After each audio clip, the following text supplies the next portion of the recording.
Hello, this is Gio. Hey, look what we have here. We have this edge trimmer that I've had for many years, and finally it just stopped working. Well, we're gonna open this up today and see if we could fix it or if it's just a burnt motor and I have to replace this thing. So let's get started. So the issue might be a couple of things. The first thing I'm gonna try is just look at the trigger switch right up here, which would be in the handle.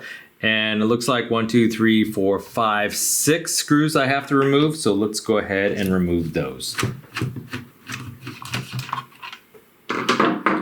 And so just carefully see if these will come apart.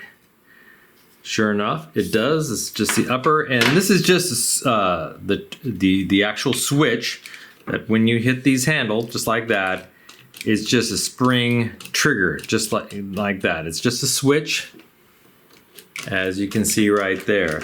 And so that could be an issue there. It could also be some of these wires. The plug sometimes could rust out. It's not plugged in, of course, right now, but this looks like it's okay, in pretty good shape. Sometimes you can get these wires broken, but I'm interested in the switch, so let's go ahead and test this. We don't need the power.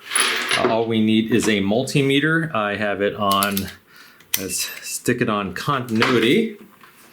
So when we touch this, it makes a sound showing that there's continuity.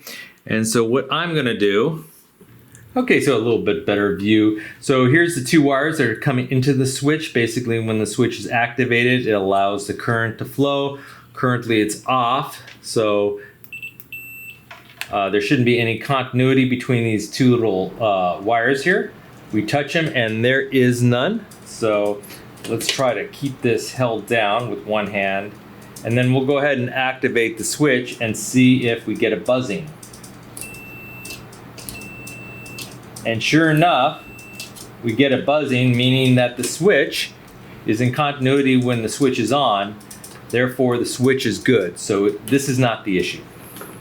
So we did check the easy thing first, the switch. Unfortunately, it wasn't that. Now we're in the realm of the motor. I'm hoping that the motor isn't burnt out, but let's open this up and see what we see. We have, it looks like 7 screws we have to remove.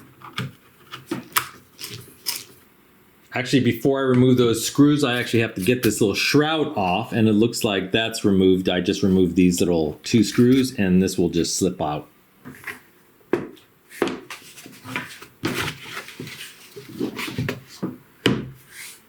So I do have to cut this label in half so I could right along the joint here, just with the blade here.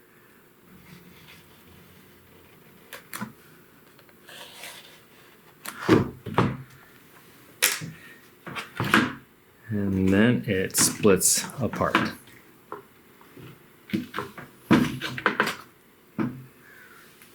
And it's pretty messy inside for sure.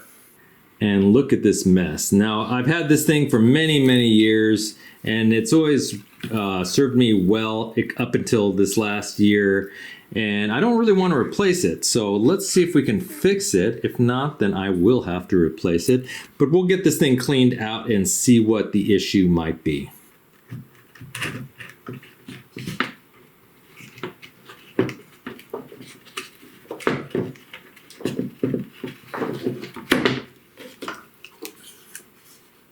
Okay, so we cleaned up the motor a little bit, and if this thing's burnt out, I would forgive it because look at how rusty it is. It is quite old. What we're gonna do is take these 2 wires off. Again, it's not plugged in, so this should be safe to do. Actually, these caps are on pretty good, so I'll just snip them off. And then go ahead and make a little splice here.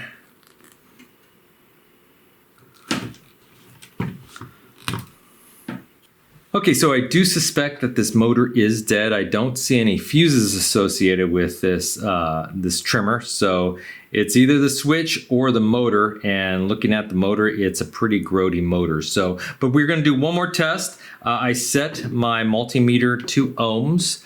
Currently, it's not reading any ohms at all, so it's off. Now, a healthy motor should at least read kind of some low ohms, maybe 2 or 3, maybe up as much as 10, but it should have some amount of resistance.